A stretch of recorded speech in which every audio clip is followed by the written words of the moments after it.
Hello everyone, नमस्कार दोस्तों। आप सभी का स्वागत है आपके अपने यूट्यूब चैनल में। तो दोस्तों, आज हम करने वाले हैं एक अलग टॉपिक है, तो इसकी शुरुआत करते हैं। इस टॉपिक का नाम होने वाला है ऑक्सीजन कर्ज या ऑक्सीजन ऋण। तो ऑक्सीजन कर्ज या ऋण, इस टॉपिक को हम करने वाले हैं। तो आप यहाँ पे समझने की कोशिश करो कि कर्ज क्या होता है। जब हम किसी से पैसे उधार लेते हैं तो वो कर्ज होता है, उसे हम ऋण कहते हैं। जैसे कहते हैं ना, हमारे पे इतना कर्जा हो गया। तो जब कोई चीज़ हम उधार लेते हैं तो उसको कहते हैं कर्ज। तो अब हम देखेंगे कि किस तरीके से ऑक्सीजन कर्ज होता है और ये हमारे फिजिकल एजुकेशन में किस तरह काम आता है। तो ऑक्सीजन कर्ज या ऑक्सीजन ऋण का मतलब है ऑक्सीजन उधार होना। तो अब आप सोच के देखो कि ऑक्सीजन का कर्ज कैसे हो सकता है, ऑक्सीजन का ऋण कैसे हो सकता है। तो इसको समझने की कोशिश करेंगे और अच्छे से फुल एक्सप्लेन इसको मैं करूँगा। तो दोस्तों, आपके लिए ये बहुत ही अच्छा टॉपिक है और क्वेश्चन भी इसमें से आते रहे हैं, तो आपको इसको देखना ज़रूरी हो जाता है। तो आप इसके नोट्स भी बना लेना और इसकी पीडीएफ है वो टेलीग्राम मेरे चैनल पे मिल जाएगी। दिनेश पीटी इंस्ट्रक्टर नाम से मेरा चैनल टेलीग्राम है। और अभी आप नए जुड़े हो और पहली बार वीडियो देख रहे हो तो चैनल को सब्सक्राइब कर लेना, और पहले से भी देख रहे हो चैनल सब्सक्राइब नहीं किया है तो कर लेना, क्योंकि इससे मेरे को थोड़ी सपोर्ट मिलती है और मैं प्रेरित होता हूँ अपने काम को छोड़ के आपके लिए वीडियो बनाने के लिए। तो दोस्तों, शुरुआत करते हैं। तो मैं आपको पहले सीधा बताता हूँ कि जैसे हम ग्राउंड में होते हैं और एक्सरसाइज करते हैं, यानी हम उदाहरण लेते हैं कि हम रनिंग करते हैं। तो रनिंग करते वक्त क्या है कि हमें क्या है, ज़्यादा ऑक्सीजन की ज़रूरत होती है, क्योंकि वहाँ पे हमारी ज़्यादा एनर्जी लग रही होती है। तो जितनी हमें हमारी एनर्जी लगेगी तो उतनी ही ज़्यादा हमें ऑक्सीजन की आवश्यकता होगी। और वो ऑक्सीजन है हम भागते हुए नाक से या मुंह से नहीं ले पाते, पूरी ऑक्सीजन नहीं ले पाते हैं। तो क्या होता है कि एनर्जी की तो आवश्यकता होती है और मुंह और नाक से हम पूरी ऑक्सीजन को नहीं ले पाते। तो क्या होता है कि एनर्जी बनाने के लिए हमारा शरीर है वो अनऑक्सी श्वसन करता है। मतलब हमारा जो ऑक्सीजन लेके जो श्वसन होता है जो नॉर्मली, उसमें तो हमें ऑक्सीजन की आवश्यकता होती है। अनऑक्सी श्वसन जिसे बोलते हैं, अनऑक्सी श्वसन। तो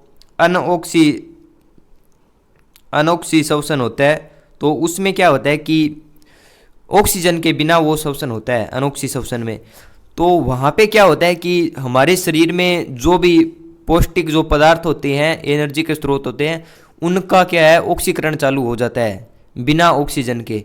तो जब उनका ऑक्सीकरण होता है, उनका जो वो पदार्थ है वो जलते हैं, उनसे एनर्जी मिलती है। तो वो बिना ऑक्सीजन के सब कुछ होता है। तो बिना ऑक्सीजन होता है तो उससे उस कारण कुछ जो लास्ट में पदार्थ भी जो बनते हैं, जैसे लैक्टिक एसिड हो गया।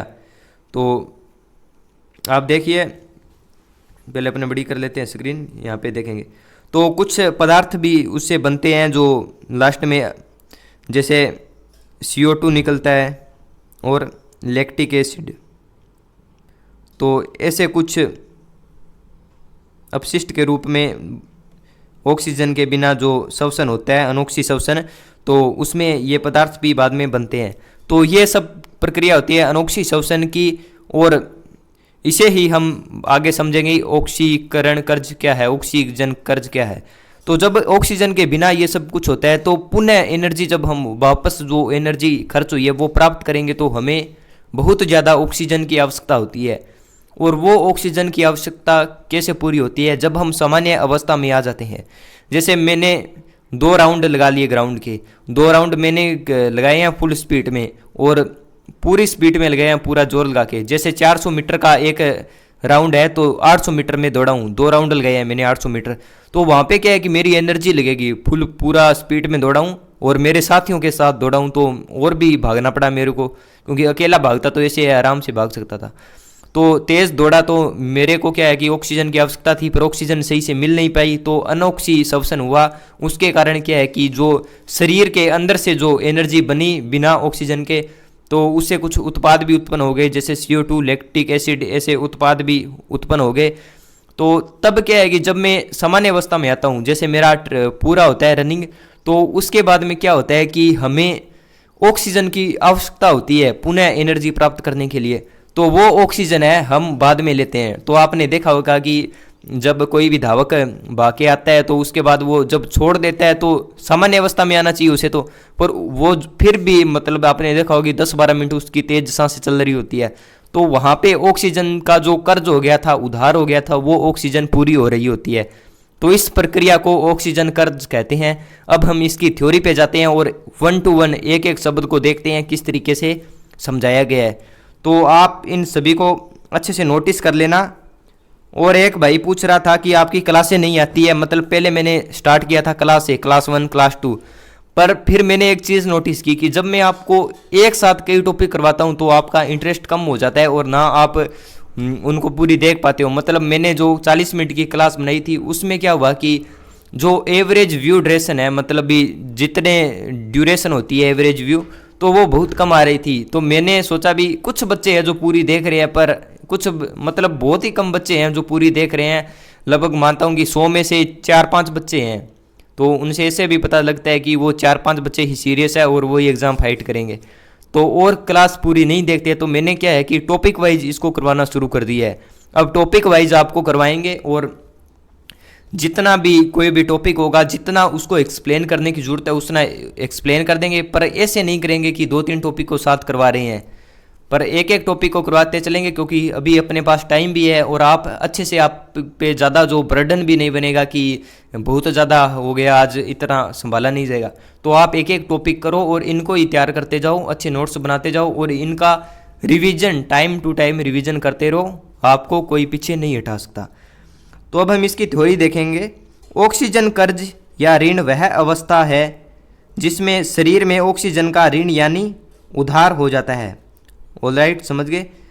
गतिविधि के तुरंत समय पश्चात क्षतिपूर्ति के समय उपभोग की गई ऑक्सीजन की मात्रा जो कि सामान्य अवस्था की मात्रा से अधिक होती है।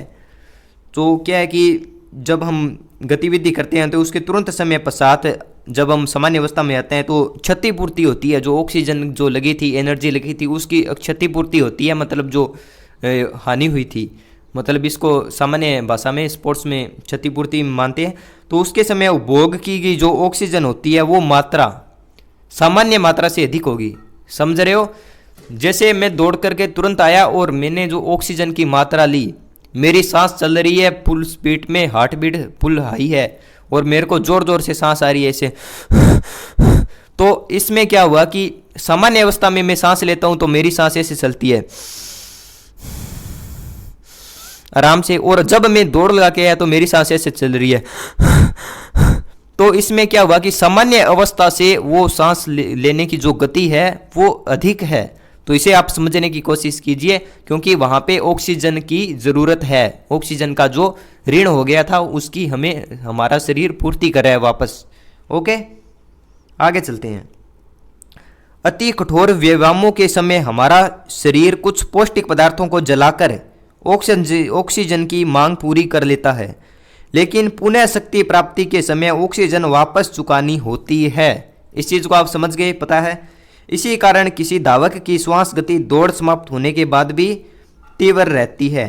ओके, आप समझ गए, क्योंकि तीव्र किस लिए रहती है? क्योंकि उसे क्षतिपूर्ति की जो ऑक्सीजन प्राप्ति है, पुनः शक्ति प्राप्त करेगा तो उसको ऑक्सीजन है वो पूरी लेनी होगी और वो सामान्य अवस्था से तेज सांसें लेगा।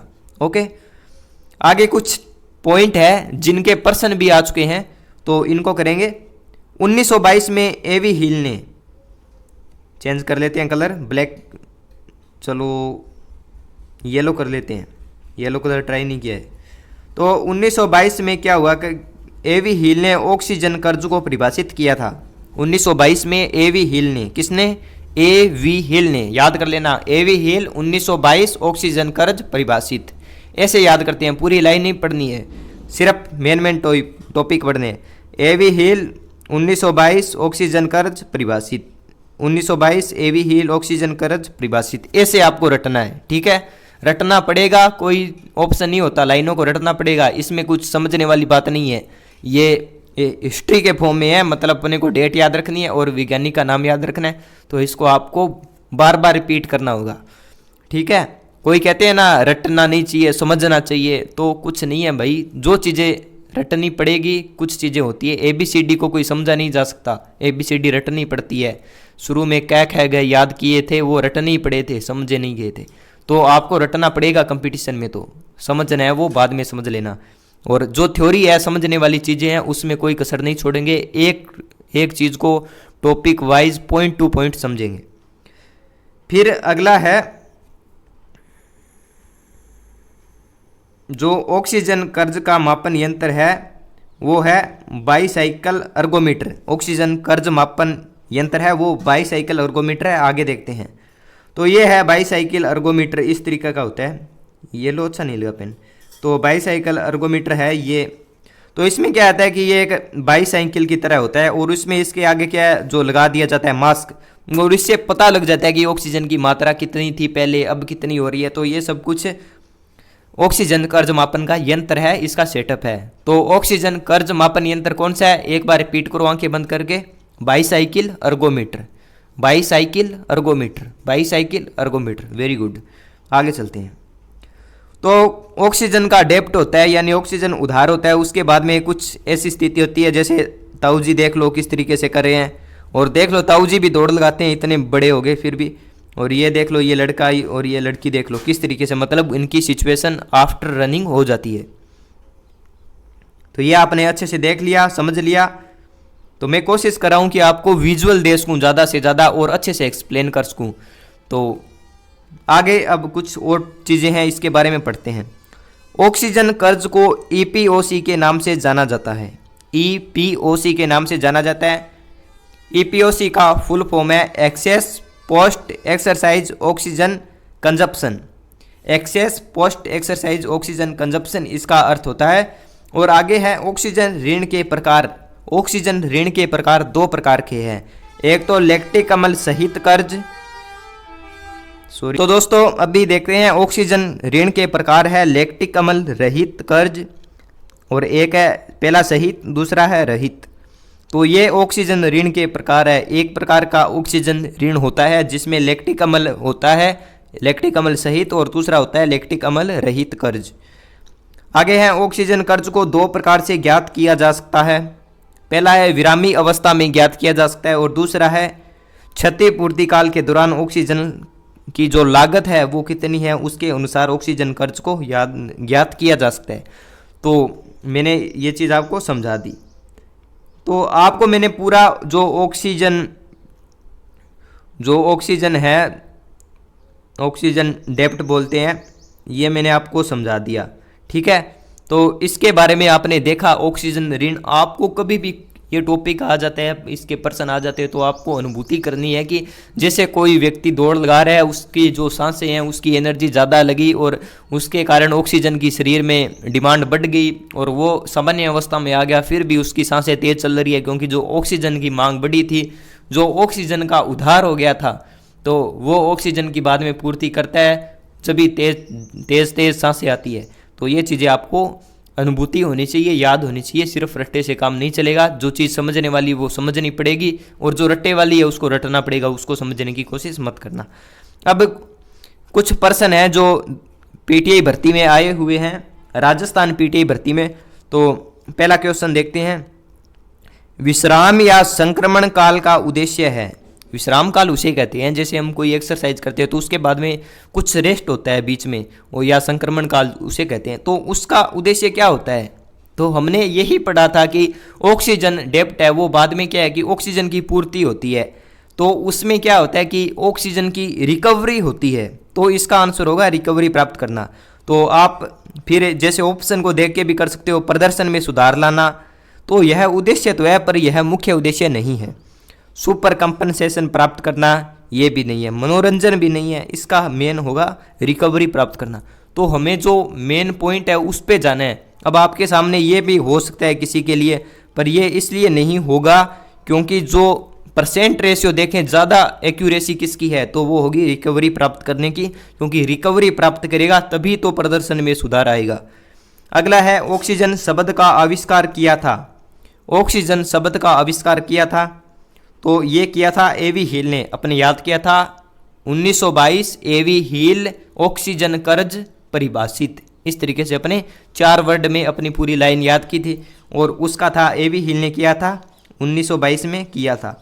तो ये प्रश्न 2013 पीटी भर्ती में आ चुका है, ये इम्पोर्टेंट है। ठीक है, तो आपने आज ऑक्सीजन कर्ज है देखा, इतनी स्लाइड है।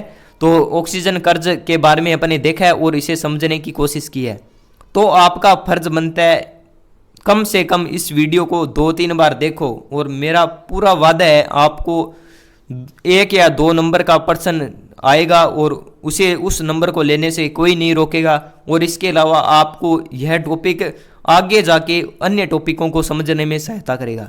तो हमें कुछ टॉपिक ऐसे होते हैं, जैसे हमने इसको समझ लिया तो हमारा एक कंसेप्ट क्लियर हुआ है इस चीज़ से, और ये कंसेप्ट क्लियर हुआ है तो इससे क्या हमें फ़ायदा होने वाला है कि हम जब भी आगे कुछ और टॉपिक समझेंगे, बिकॉज हमें और कुछ भी अभी जानना है, तो उसको जब हम समझेंगे तो फिर क्या है, ये हमें सहायता करेगा, ये सपोर्टिव है ये टॉपिक। तो अच्छे से इसको देखना, वीडियो को कम से कम 2-3 बार देखा करो। 2-3 बार देखोगे तो आपके कंसेप्ट क्लियर हो जाएंगे। तो इसी के साथ मिलते हैं अगली वीडियो में। वीडियो को शेयर कर देना, चैनल को सब्सक्राइब कर देना, जितने भी व्यूज़ होने चाहिए उतने सब्सक्राइबर भी होने चाहिए। तो इसी के साथ मिलते हैं अगली वीडियो में, तब तक के लिए जय हिंद जय भारत।